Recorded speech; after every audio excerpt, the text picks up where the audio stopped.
묵상 김재단 목사입니다. 두려워하지 말라. 내가 수치를 당하지 아니하리라. 놀라지 말라. 내가 부끄러움을 보지 아니하리라.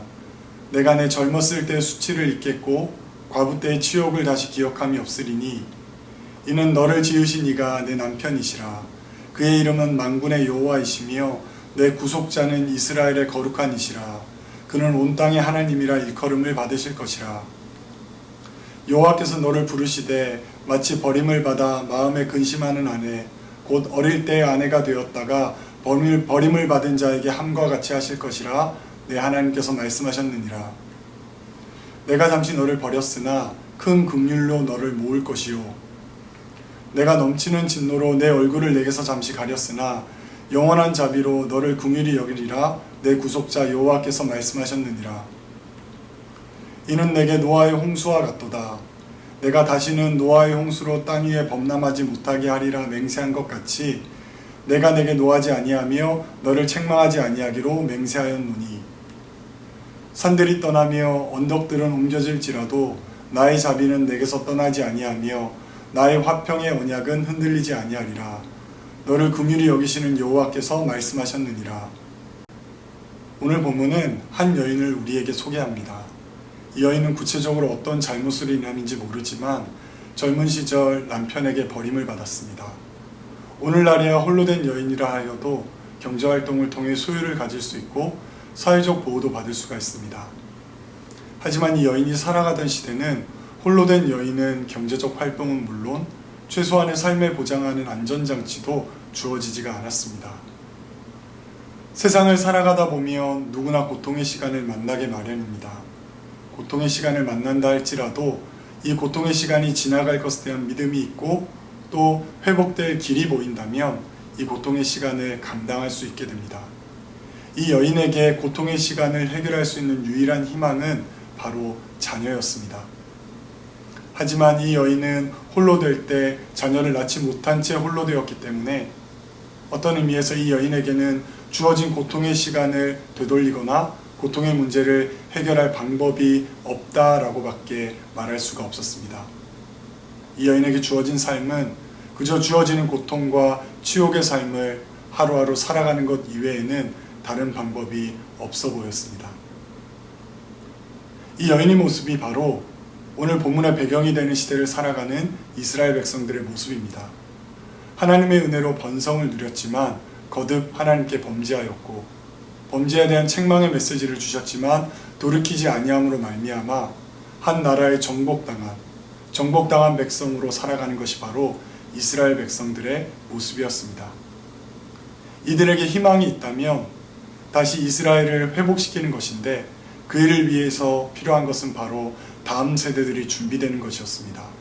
다음 세대들이 준비되어 이스라엘을 정복당하는 자들에게서 다시 되돌리는 것이야말로 이스라엘 백성들이 바라볼 수 있는 유일한 희망이었습니다. 하지만 이들의 다음 세대들은 자신들을 정복한 나라의 도구가 되고 있었습니다. 그들의 문화를 익히고 삶의 방법을 익히고 학문을 익혀서 자신들을 정복한 나라의 도구로 쓰임받고 있었기에 이들을 통해 이스라엘이 회복될 것을 기대하는 것은 거의 불가능에 가까웠습니다. 이처럼 이스라엘 백성들의 삶은 그저 주어진 고통을 감당할 수밖에 없는 삶이었고 주어지는 치욕스러운 삶을 그저 묵묵히 받아들일 수밖에 없는 것이 그들의 모습이었습니다. 회복이라는 것은 생각조차 할 수 없는 그저 주어진 고통과 치욕을 감내할 수밖에 없는 것이 그들의 인생이었다는 것입니다. 이런 이들에게 오늘 본문의 말씀을 통해 하나님은 메시지를 전달하십니다. 이스라엘 백성들에게 주신 메시지는 어떤 의미를 담고 있는 것일까요? 이 시간 함께 그 의미를 살펴보았으면 좋겠습니다. 오늘 본문 4절은 이스라엘 백성들의 회복에 대한 비유의 메시지를 담고 있습니다. 하나님께서는 분명 이스라엘 백성들을 회복시키시겠다 말씀하십니다. 하나님은 왜 이스라엘 백성들에게 회복의 메시지를 전하시는 것일까요? 어쩌면 이스라엘 백성들이 회복될 만한 자격을 갖추고 이 정도면 회복시켜도 되겠다라는 하나님의 마음에 충족됨의 모습이 있었기 때문일까요? 아니었습니다. 그들의 노력으로는, 그들의 의지로는 하나님이 회복시켜야 될 만한 자격에 이를 수 없었고 그러한 조건을 충족시킬 수가 없었습니다. 그런 이스라엘 백성들을 향해 하나님은 회복의 메시지를 전하고 계십니다. 왜일까요? 본문 9절을 보면 하나님께서 왜 이스라엘 백성들을 회복시키시려고 하시는지에 대한 메시지를 담고 있습니다.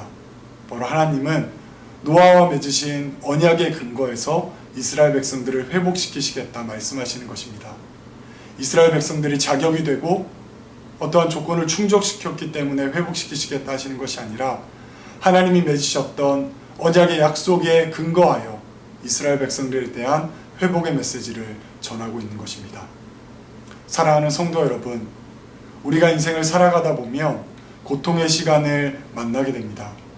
고통의 시간이 주어졌을 때 우리는 어떻게 반응해야 하는 것일까요? 하나님께 나아가야 함은 너무나도 당연한 것이라 생각되어집니다. 그런데 하나님께 나아감에 있어 우리가 자격을 갖추고 조건을 충족시켜 나아가야 하는 것일까라는 생각을 해보셔야 합니다. 오늘 본문의 말씀이 우리에게 전하고 있는 것처럼 우리가 하나님 앞에 나아감에 있어서 자격을 갖추고 어떠한 조건을 충족시킬 수 있는 것은 불가능에 가깝습니다. 우리의 힘과 우리의 노력으로는 하나님께 나아갈 만한 어떠한 자격도 갖출 수 없고 어떠한 조건도 충족시킬 수가 없기 때문입니다. 하지만 그런 우리를 향해 하나님이 회복의 메시지를 전해 주십니다. 너희를 회복시켜 주시겠다 말씀하십니다. 그 근거는 우리로부터 나오는 것이 아니라 하나님이 맺으신 그 언약을 기억하시고 언약을 토대로 우리를 회복시켜 주시는 것입니다. 따라서 성도 여러분, 고난의 시간을 직면하게 되고 그 고난 가운데 하나님께로 나아가야 한다라는 분명한 확신이 선다라면 여러분의 자격과 여러분의 조건을 보지 마시고 그저 여러분의 상황을 하나님께 아뢰며 나아가셨으면 좋겠습니다.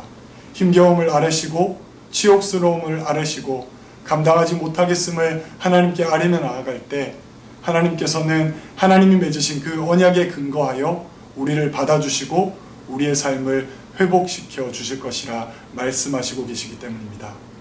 고통의 시간을 살아가고 계십니까?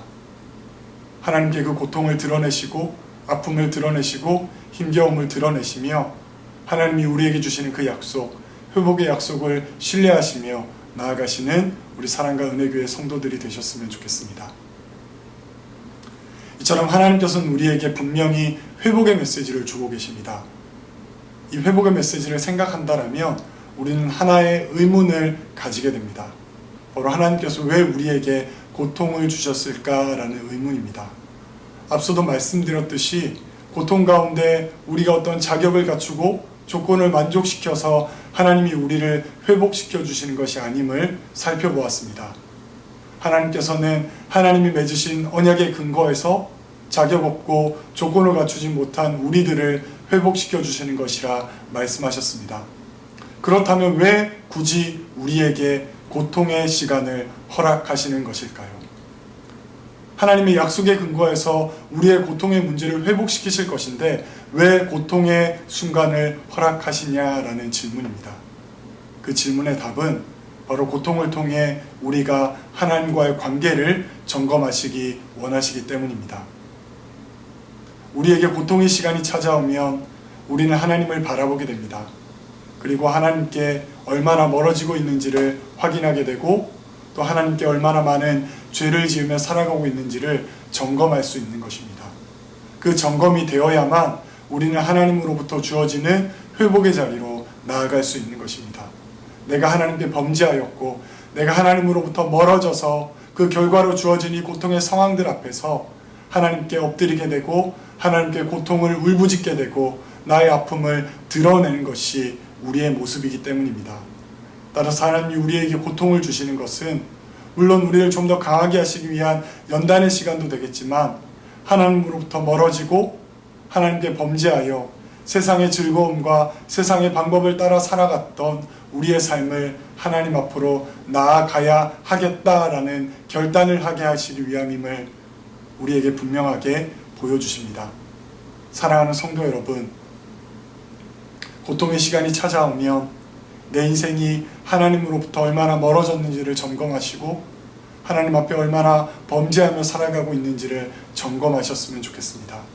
그리고 그 점검 가운데 내가 하나님께 범죄하고 있고 하나님으로부터 멀어지고 있다라고 한 것은 내가 내 삶의 주인 자리에 앉아있는 것을 의미하며 내가 내 삶의 주인 자리에서 내려와 하나님이 내 삶의 주인 되시고 내 삶을 이끌어 가시도록 내가 하나님 앞에 엎드리고 나의 고통을 아뢰고 나의 슬픔을 아뢰고 나는 하나님께 나아가는 것조차 감당할 수 없는 존재임을 하나님께 고백하며 나아갈 때 하나님께서는 우리를 불쌍히 여기시며 하나님이 맺으신 그 약속의 근거에서 우리를 회복시켜 주신다라는 사실을 기억하셨으면 좋겠습니다. 고통의 시간이 찾아오면 가장 먼저 우리가 해야 될 것은 하나님과의 관계를 점검하는 것임을 잊지 않으셨으면 좋겠습니다. 제가 기도하겠습니다. 사랑의 하나님 아버지, 고통의 시간이 찾아올 때 비로소 우리는 하나님으로부터 멀어진 관계를 점검하게 되고 하나님께 범죄함을 깨닫게 되는 것 같습니다. 하나님이 우리에게 고통을 주심은 그것을 깨닫고 우리의 힘으로는 하나님께 나아가는 것조차 감당할 수 없는 존재임을 인정하게 하는 것임을 잊지 않게 하여 주시옵소서. 내 힘으로 아무것도 할 수 없고 그저 고통에 울부짖고 고통을 힘겨워하는 것밖에 할 수 없음을 인정하며 나아갈 때 하나님께서 우리를 불쌍히 여기시고 하나님이 맺으신 그 언약의 근거에서 우리를 회복시켜 주신다라는 분명한 사실을 잊지 않고 살아가는 우리 인생이 되게 하여 주시옵소서. 고통의 순간 앞에 가장 먼저 하나님과의 관계를 점검하게 하시고 하나님께 나아갈 자격을 갖추거나 조건을 충족시키기 위한 어떠한 행동도 의미가 없는 것임을 잊지 않게 하여 주시어서 그저 나의 상황을 아뢰고 나의 연약함, 나의 죄악의 모습을 고백하며 하나님이 주시는 그 은혜의 회복, 하나님 약속에 근거한 은혜의 회복을 구하는 인생이 우리의 인생이 될 수 있도록 허락하여 주시옵소서. 오늘 하루의 삶, 우리의 평생의 삶이 하나님께 엎드린 인생이 되게 하실 줄 믿사오며 예수님의 이름으로 기도드립니다. 아멘.